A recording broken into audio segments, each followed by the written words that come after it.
Hello दोस्तों ये है Jammu and Kashmir service selection board के एग्ज़ाम का क्वेश्चन पेपर। और आज की इस वीडियो में हम देखेंगे जनरल साइंस से रिलेटेड कुछ इंपॉर्टेंट क्वेश्चंस। दोस्तों यहाँ पर ये कहना चाहूँगा कि बहुत सारे ऐसे क्वेश्चंस हैं जो कि पेपर्स में रिपीट हो रहे हैं, तो ये वीडियो आपके लिए हेल्पफुल साबित रह सकती है। मैं चाहूँगा कि आप इस वीडियो को एंड तक ज़रूर देखें। और यहाँ पर साथ में ये भी कहना चाहूँगा कि अगर आपके एग्ज़ाम में इस तरह के क्वेश्चन पूछे जाते तो आप कितने क्वेश्चंस के सही आंसर दे पाते। लास्ट में आप ज़रूर लिखना कि आपको इनमें से कितने क्वेश्चंस के आंसर्स पता थे। दोस्तों ये जो क्वेश्चन पेपर है ये परसों आया था। Jammu and Kashmir service selection board का जो मैट्रिक लेवल का एग्जामिनेशन हुआ था वेरियस पोस्ट्स के लिए। तो दोस्तों चलिए जी स्टार्ट करते हैं आज की ये वीडियो। और यहाँ पर ये साथ में कहना चाहूँगा कि आज की इस वीडियो में मेरा टारगेट है 500 लाइक्स। तो देखते हैं कि आप में से कौन कौन सा दोस्तों मुझे ये 500 लाइक्स करने में मेरी हेल्प करता है। तो चलिए जी दोस्तों देखते हैं आज का पहला क्वेश्चन। तो पहला क्वेश्चन पूछा गया था जनरल साइंस में, vehicles use dash to see the objects coming from behind. आपको बताना था जो व्हीकल्स हैं यानी जो गाड़ियां हैं वो क्या इस्तेमाल करती हैं उन चीज़ों को देखने के लिए जो पीछे से आती हैं। चार ऑप्शन आपके पास, concave lens, convex lens, concave mirror या फिर कन्वेक्स मिरर। दोस्तों अगर आपको आंसर पता है तो नीचे कमेंट सेक्शन में आप अपना अपना आंसर लिख सकते हैं। देखते हैं कि कौन कौन इसका सही आंसर दे पाता है। तो दोस्तों इसका जो सही आंसर रहने वाला है वो है पार्ट डी, कन्वेक्स मिरर। दोस्तों जो कन्वेक्स मिरर होता है वो बाहर की तरफ उभरा हुआ होता है और जो कनकेव मिरर है दोस्तों वो अंदर की तरफ थोड़ा दसा हुआ होता है। Next question, if electric resistance is to be decreased then the number of resistances should be connected in. अगर इलेक्ट्रिक रेजिस्टेंस को डिक्रीज करना है तो जो रेजिस्टेंसेस हैं उनको आप कैसे कनेक्ट करेंगे। ऑप्शन है सीरीज, पैरेलल, मिक्स्ड अरेंजमेंट या फिर नन ऑफ द अबव। दोस्तों अगर आपको आंसर पता है तो नीचे कमेंट सेक्शन में आप अपना अपना आंसर लिखें। देखते हैं कि किस किस को इस क्वेश्चन का आंसर पता है। तो इसका जो सही आंसर रहेगा दोस्तों वो रहेगा पार्ट बी, पैरेलल। तो जब आपको इलेक्ट्रिक रेजिस्टेंस को डिक्रीज करना होगा तो आप पैरेलल में रेजिस्टेंसेस को लगाएंगे। लेकिन दोस्तों अगर आपको इलेक्ट्रिक रेजिस्टेंस को इंक्रीज करना है तो जो आप रेजिस्टेंसेस हैं उनको आप सीरीज में लगाएंगे। लेकिन जो JKSSB की आंसर की है उस पर इसका आंसर जो है वो पार्ट सी दिखाया गया है यानी मिक्स्ड अरेंजमेंट, जो कि गलत है। Next question, which of the following is not a water प्लूटेंट। आपको बताना था कि इनमें से वाटर प्लूटेंट कौन सा नहीं है। चारों से आपके पास जिंक, कॉपर, निकल या फिर सल्फर डाइऑक्साइड। दोस्तों अगर आंसर पता है तो आप नीचे कमेंट सेक्शन में अपना अपना आंसर लिख सकते हैं। तो दोस्तों इसका जो सही आंसर रहने वाला है वो है पार्ट डी, सल्फर डाइऑक्साइड। दोस्तों जो सल्फर डाइऑक्साइड है ये एक गैस है जो कि एटमॉस्फेयर में पाई जाती है। बाकी जो मिनरल्स हैं जिनमें जिंक है, कॉपर है या फिर निकल है ये वाटर में पाए जाते हैं।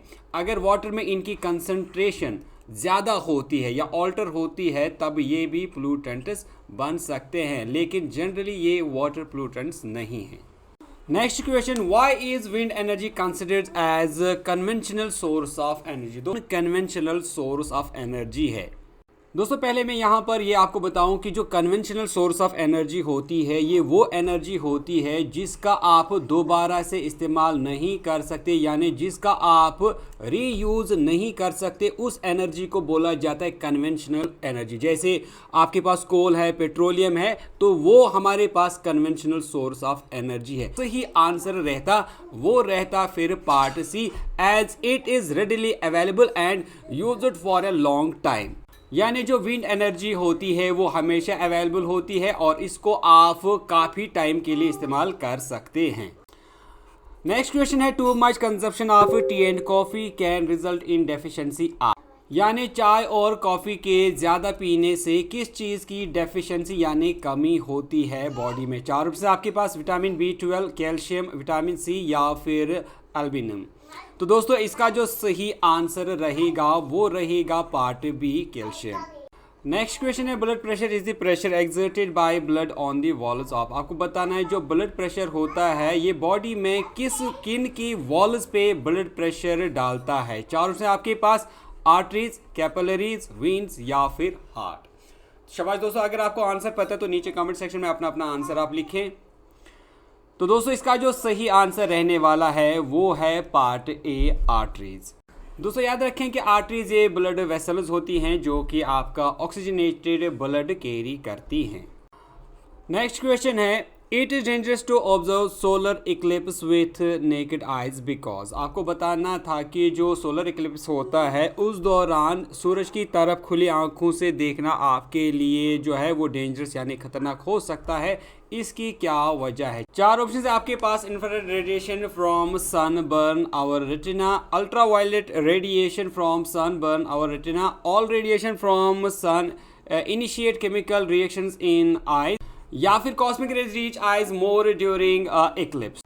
तो दोस्तों अपना अपना आंसर लिखें, देखते हैं कि कौन कौन इस क्वेश्चन का सही आंसर दे पाता है। तो दोस्तों इसका जो सही आंसर रहेगा वो रहेगा part B, ultraviolet radiation from sun can burn our retina.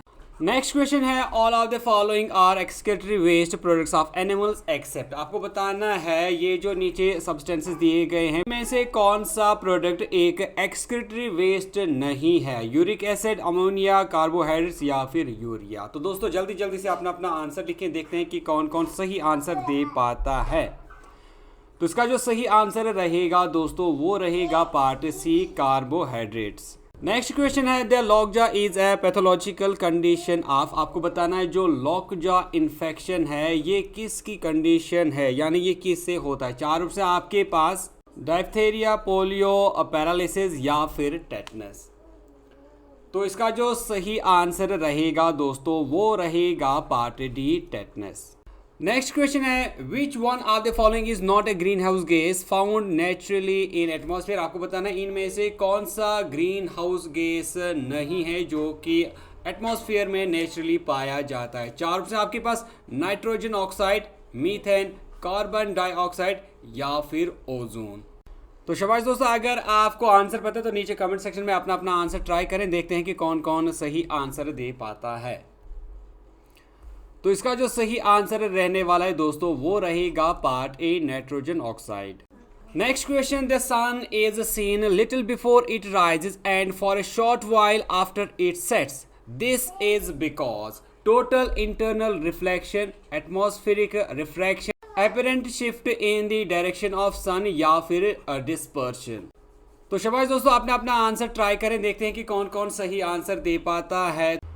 तो दोस्तों इसका जो सही आंसर रहने वाला है वो है पार्ट बी, एटमॉस्फेरिक रिफ्रैक्शन की वजह से आपको सनराइज से पहले ही थोड़ा सा सन जो है वो नज़र आता है या फिर सेट होने के बाद भी आपको थोड़ा हल्का सा वो नज़र आता है, ये एटमॉस्फेरिक रिफ्रैक्शन की वजह से नज़र आता है। नेक्स्ट क्वेश्चन है, plant being eaten by a herbivores which in return is eaten by a carnivores makes dash, food chain, food web, omnivores या फिर इंटरडिपेंडेंट। यानी जो एक हर्बिवर्स होता है उसको एक कार्निवर्स खाता है, तो ये जो हर्बिवर्स का कार्निवर्स के ज़रिए से खाना है ये क्या बनाता है? फूड चेन बनाता है, फूड वेब बनाता है या फिर ओमनिवर्स बनाता है या फिर इंटरडिपेंडेंट बनाता है। दोस्तों अपना अपना आंसर लिखें अगर आपको आंसर पता है। इसका जो सही आंसर रहेगा दोस्तों वो रहेगा part A, food chain. Next question है, the property of electric current which is applicable in the fuse wire is. 4 option है आपके पास, chemical effect of current, optical property of current, heating effect of current या फिर magnetic effect of current. शाबाश दोस्तों, अगर answer पता है तो आप अपना अपना आंसर लिख सकते हैं। तो इसका जो सही आंसर रहेगा दोस्तों वो रहेगा part C, heating effect of current. Next question, what is the role of positive catalyst in chemical reaction. आपको बताना है जो केमिकल रिएक्शन होती है इसमें पॉजिटिव कैटलिस्ट का क्या रोल है। 4 ऑप्शन आपके पास, it increases the rate of reaction, it provides better purity of the products, it decreases the rate of reaction या फिर it increases the yield of product. शाबाश दोस्तों, अपना अपना आंसर लिखें। पॉजिटिव कैटलिस्ट का रोल क्या होता है एक केमिकल रिएक्शन में? तो दोस्तों इसका जो सही आंसर रहने वाला है वो रहेगा part A, it increases the rate of reaction. दोस्तों याद रखें कि जब हम कैटलिस्ट की बात करते हैं तो कैटलिस्ट का काम होता है केमिकल रिएक्शन को चेंज करना। इसके दोनों रोल हो सकते हैं जब हम कैटलिस्ट की बात करते हैं। कैटलिस्ट जो होता है ये रिएक्शन को फास्ट भी कर सकता है और कैटलिस्ट जो है ये केमिकल रिएक्शन को स्लो भी कर सकता है। लेकिन जब हम पॉजिटिव कैटलिस्ट की बात करते हैं तो इसका काम होता है केमिकल रिएक्शन को फास्ट करना। नेक्स्ट क्वेश्चन है carbon is unique among the elements because it can. आपको बताना है कि जो कार्बन है वो एक यूनिक एलिमेंट है। आपको बताना है कार्बन एक यूनिक एलिमेंट क्यों है, किस वजह से। 4 ऑप्शन है आपके पास। Only bond with hydrogen, form compounds with metals only, exhibit only one valency, या फिर form long chains and branched structures. तो इसका जो सही आंसर रहेगा दोस्तों वो रहेगा part D, form long chains and branched structures. क्योंकि दोस्तों आपको पता ही है कि जो कार्बन है इसकी 4 वैलेंस इलेक्ट्रॉन्स हैं और ये इस वजह से जो है लॉन्ग चेन रिएक्शंस करता है या फिर ब्रांचेड स्ट्रक्चर्स बनाता है। Next question, an image formed by a plane mirror that can not be obtained on a screen is called. 4 option आपके पास। Virtual image, real image, inverted image या फिर इरेक्ट इमेज। शाबाश दोस्तों, आपने अपना आंसर लिखें। जो जो इमेज प्लेन मिरर पे फॉर्म होती है और जो कि आप स्क्रीन पे ऑब्टेन नहीं कर सकते उसको क्या इमेज कहेंगे। सही आंसर रहेगा दोस्तों इसका part A, virtual image. Next question है which one of the following is chemical formula of gypsum. आपको बताना है जिप्सन की केमिकल फार्मूला क्या है। तो 4 ऑप्शन है आपके पास। CaSO4 twice H2O, Ca2SiO4 twice CaSO4 H2O या फिर CaSO4। शाबाश दोस्तों, आपने अपना आंसर लिखें। जिप्सन की केमिकल फार्मूला क्या है। तो दोस्तों इसका जो सही आंसर रहने वाला है वो है part A, CaSO4 twice H2O। Next question, when a substance loses oxygen during a reaction it is called. आपको बताना है जब रिएक्शन में एक सब्सटेंस एक ऑक्सीजन को लॉस करता है तो उसको क्या कहेंगे। ऑप्शंस है कोरोजन, रिडक्शन, ऑक्सीडेशन या फिर बोथ कोरोजन एंड ऑक्सीडेशन। शाबाश दोस्तों, आपने अपना आंसर ट्राई कीजिए। देखते हैं कि किस किस को पता है जब एक सब्सटेंस एक ऑक्सीजन को लॉस करता है तो उस रिएक्शन को आप क्या कहेंगे। तो इसका जो सही आंसर रहेगा दोस्तों वो रहेगा पार्ट बी, उसको कहते हैं रिडक्शन।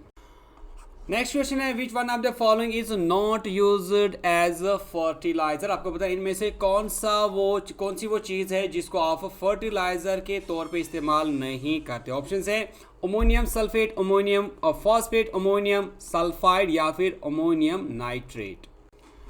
शाबाश दोस्तों, आपने अपना आंसर लिखें और बताएं किसको इनमें से फर्टिलाइजर के तौर पे हम इस्तेमाल नहीं करते। तो इसका जो सही आंसर रहने वाला है दोस्तों वो रहेगा part C, ammonium sulphide. Next question जो कि लास्ट क्वेश्चन रहेगा इस वाले पेपर में साइंस पोर्शन से। तो क्वेश्चन है when the short circuit condition occurs the current in this circuit. तो जब शॉर्ट सर्किट होता है तो जो करंट होता है सर्किट में उसका क्या होता है। 4 ऑप्शन आपके पास। Become 0, keeps on changing randomly, remains constant, increases substantially. तो ये जो क्वेश्चन है दोस्तों इसका आंसर मुझे आप ही नीचे कमेंट सेक्शन में लिखकर बताएंगे कि इसका क्या आंसर आएगा। दोस्तों इसके बाद कुछ और भी जनरल अवेयरनेस और जनरल नॉलेज के क्वेश्चंस हैं जो कि हम आपके लिए दूसरी यानी नेक्स्ट वाली वीडियो में लाएंगे। ऑलरेडी हमने पार्ट 1 वीडियो में जनरल नॉलेज जीके से रिलेटेड क्वेश्चंस जो हैं वो बनाए हैं। अगर आप उनको देखना चाहते हैं तो दोस्तों लिंक आपको नीचे डिस्क्रिप्शन में दी गई है। तो दोस्तों ये थी आज की वीडियो। तो उम्मीद करता हूँ कि वीडियो आपको अच्छी लगी होगी। अगर दोस्तों वीडियो आपको अच्छी लगी तो वीडियो को लाइक और ज़रूर शेयर करें। इसके अलावा चैनल को भी सब्सक्राइब करें, लेकिन साथ में बेल आइकन भी ज़रूर दबाएं। तो दोस्तों मैं मिलता हूँ आपसे एक नेक्स्ट वीडियो में, तब तक के लिए टेक केयर।